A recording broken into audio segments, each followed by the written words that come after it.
Hi friends, welcome to Neeru's world. ఈరోజు tomato plants ఎలా grow చేయాలి, బాగా ఈల్డ్ ఎక్కువ రావాలంటే ఏం చేయాలి, టిప్స్ కొన్ని చెప్తాను, షేర్ చేసుకుంటాను మీతో పాటు. మీకు ఏదన్నా తెలిస్తే నాకు తెలియజేయండి కామెంట్ సెక్షన్లో.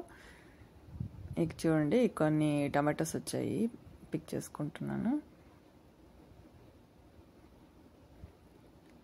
ఎక్కువ ఇలా టమాటోస్, చిట్టి టమాటోస్ లైక్ చెర్రీ టమాటోస్ అంటారు కదా, అవి అయితే బాగా వచ్చాయి.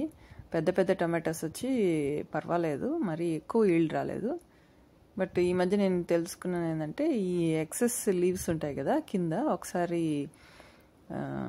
టమాటోస్ రావడం స్టార్ట్ అవుతుంది కదా, తర్వాత ఈ కింద ఉన్న లీవ్స్ అన్నీ రిమూవ్ చేయాలంటండి. అప్పుడు ఎక్కువ టమాటోస్ వచ్చేదానికి ఛాన్సెస్ ఎక్కువ ఉంటాయంట. ఇక్కడ నేను చూపిస్తున్నాను కదా, ఇక్కడ మా తోటలో బాగా 7 feet వరకు వచ్చాయండి టమాటోస్ ప్లాంట్స్.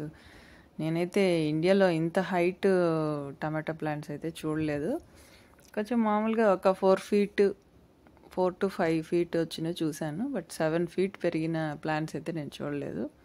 మా గార్డెన్లో అది కూడా చూస్తున్నారు కదా, నాకన్నా హైట్ ఉన్నాయి ఈ ప్లాంట్స్. చిన్న చిన్న పాట్స్లోనే పెట్టాము, మళ్ళీ నేలలో కూడా వేయలేదు. యాక్చువల్గా ఎక్కువ స్పేస్ లేక అట్లా వేసాము. ఇంకా అవి బెండ్ అవ్వకుండా ఉండడం కోసం ఈ థ్రెడ్ ట్రెల్లీస్ ఉంటాయి కదా, నెట్ తెచ్చాము, అవన్నీ వేసి ఆ మధ్యలో నుంచి కొమ్మలన్నీ టై చేసాము. ఇది ఎక్సెస్ కొమ్మలు ఉంటాయి కదా, ఇవి ఎక్స్ట్రా ఉన్న లీవ్స్ అన్నీ రిమూవ్ చేయాలంటండి బాగా రావాలంటే క్రాప్. ఇక్కడ చూపిస్తున్నాను కదా, ఈ లీఫ్ మధ్య ఎక్సెస్ చిన్న చిన్న లీవ్స్ ఉంటాయి కదా, అవి ప్లక్ చేసేయాలంట, అవన్నీ రిమూవ్ చేయాలంట. అప్పుడు బాగా టమాటోస్ బాగా వస్తాయంట. అదిగోండి ఇక్కడ చూపిస్తున్నాను కదా, ఆ చిన్న ఎక్స్ట్రా లీవ్స్ వస్తాయి కదా, అవి అన్నీ రిమూవ్ చేయాలి. అదిగోండి అక్కడ చిన్న లీఫ్ వచ్చింది కదా, అలా ఉన్న లీవ్స్ అన్నీ రిమూవ్ చేయాలంటండి. ఇంకా కింద ఉన్న ఓల్డ్ ఆకులు అవన్నీ కూడా తీసేయాలి. ఎక్స్ట్రా ఏదైనా ఆకులు అనిపిస్తే కూడా రిమూవ్ చేస్తే మంచిదండి, టమాటోస్ ఎక్కువ రావడానికి ఛాన్సెస్ ఉంటాయి. అదిగోండి ఈరోజైతే ఇలా ఉన్నాయి. ఇంకా యాక్చువల్గా కొత్త టమాటోస్ మనము సీడ్లింగ్ చేయాల్సిన అవసరం లేదండి. సీడ్స్ నుంచి ఇలా పెద్ద పెద్ద స్టెమ్స్ ఉన్నాయి కదా, ఇలా స్టెమ్స్ ఉన్నదాన్ని ఒక మీడియం సైజు ఉన్నదాన్ని కట్ చేసుకోవాలి.